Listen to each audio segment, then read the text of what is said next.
What's up, guys? Welcome back to Fish Over Chicks Woodworking. My name is Peter, back with another video for you. And today we're talking about 10 woodworking tips that you should know. So these are either tips that will make your life in the shop easier, make you safer, just good things to know, or things that will make you more productive. So let's just jump into it. But before we do that, we got new merch. Just shouting it out real quick. We got a new site, fishoverchicks.com. Go check that out. Pick yourself up some merch if you want. But if not, enjoy the video. So let's get into it.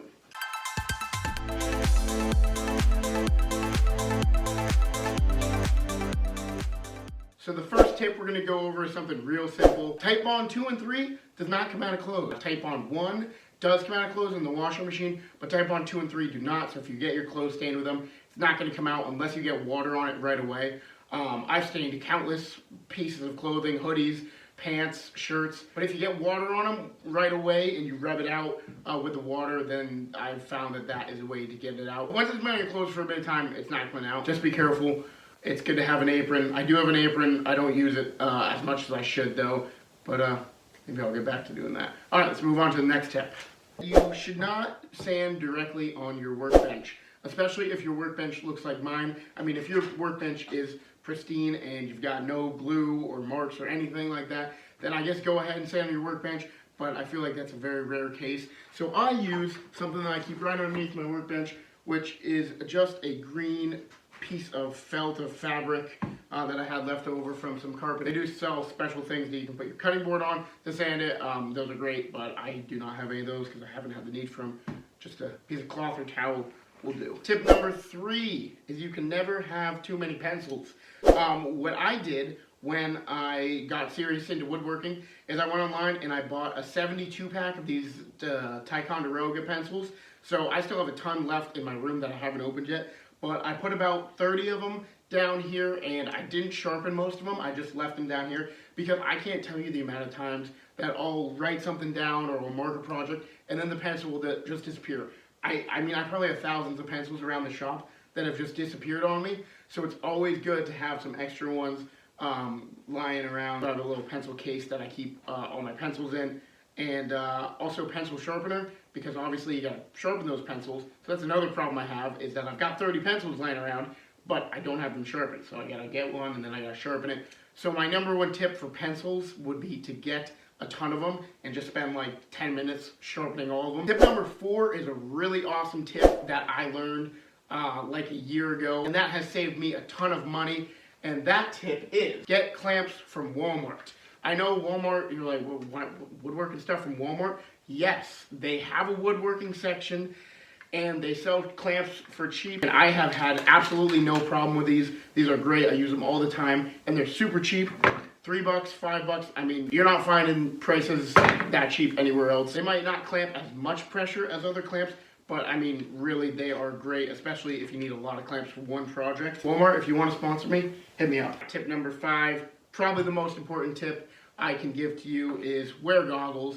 You know you gotta wear goggles, but wear them, wear some sort of eye protection. These are like racquetball goggles, I think, that we had left over from when someone in my family played racquetball. I don't know. I can't tell you the amount of times I've been working with a circular saw on plywood without goggles on for some stupid reason. I'm not the best at wearing my goggles, I'm not gonna lie. I'm sure you've seen plenty of videos when I'm working on a saw without eye protection. One time, little under a year ago, I actually had to go to the doctor's because I got a piece of sawdust in my eye, a little chipping of wood, and I could not get it out for the life of me. I can't tell you the amount of times I've gone into my house and I've sprayed water in my eye to get chips of wood out of my eye, but this time, I couldn't get it out. So I had to go to the doctor. They numbed my eye with this numbing stuff. It was like yellow and it felt super weird. And they found a little piece and they were able to get it out. But like, that was like 2 hours of a process. That could have been avoided if I just wore goggles. Obviously, we all forget sometimes, but goggles are a must. So another tip that I learned recently, or I discovered recently that helps, is to not leave my projects in my shop. As you can see over here, I've got the liquor cabinet in my shop, and I have left it in my shop for maybe 4 days now, something like that. And it has become It has become coated with sawdust all around it. I've had to wipe it off a few times, and there's just no good reason to keep projects in my shop. I mean, it's completely done. I don't know why it's still sitting there. I haven't found a place for it inside yet, but it's not a great idea to leave it out here because now it's got sawdust on it. If you can help it, don't store your projects in your shop. The next tip is a pretty cool tip that I actually learned from TikTok, I believe. I'm on Woodworking TikTok, of course. Follow Fisher of Chicks Woodworking on TikTok.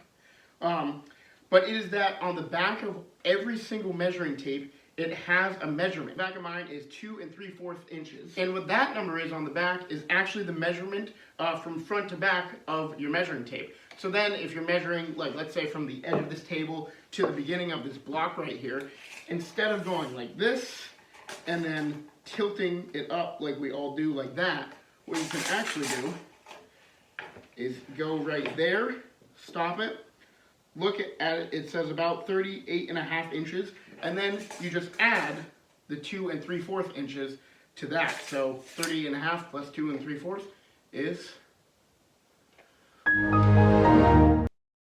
Alright, so the next tip I want to go over is actually how to calculate board feet. I looked up so many videos trying to figure out how to calculate board feet because I just didn't know, and they were all really long videos and they didn't give me a direct, straight answer. So I want to do that right now. So we've got this piece of cherry right here. Let's say I'm trying to figure out how much this cost me. So here's all you need to do. First, you need to find how thick it is. It is 1 1/4 inch thick. Then you got to find how long it is. It is 41 inches long, and then you got to find how wide it is. It is 9 inches wide. So now what you got to do is times 41 by 9 by 1.25, so times length by width by height. You don't need to do it in any specific order because you're multiplying it. Then you divide that by 144, and that is the amount of board feet that you have. So for this piece, I said it was 41 by 9 by 1 and 1.25. Let's do that. 3.203125 board feet. The next tip is something I'm super stoked about. It's actually something that I just thought of and installed today. So here it is, guys. This is actually a clipboard clip that I screwed onto the wall. And this was actually the initial SketchUp for the liquor cabinet. So when I was building the liquor cabinet, it would have been super helpful to always know where my plans were if I could just clip them right up here. This would be perfect for invoices, notes, anything like that. I'm really happy about this idea. I think it's really cool, and I think it could be a really useful tip for you guys in your shops as well. All right, guys, the final tip, and a great tip, like all the rest, is have tweezers in your shop. I cannot tell you how many splinters I've gotten. Just like how many times I've gotten stuff in my eye, I've gotten splinters in my hand 10 times more than that. Whenever I get splinters, my knee-jerk reaction is to try to rip it out, just try to get out, and that usually does not help. That usually pushes it deeper. So if you have tweezers in your shop, you can just walk over, grab them, stay calm, get it out. Usually you'll get it out first try if you got tweezers. That's good. Saves me a lot of pain and time in the end. I hope those are some tips that you can use around your shop that'll help you out, help you be more productive. But yeah, 10 tips. Thank you so much for watching. Merch, get that if you want it. If not, don't. It's fine. We won't be hurt. I gotta get a pencil to throw at the camera. One of my tips was always have a pencil nearby.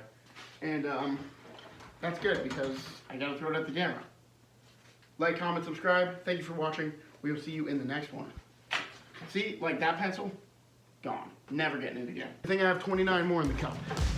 See you guys.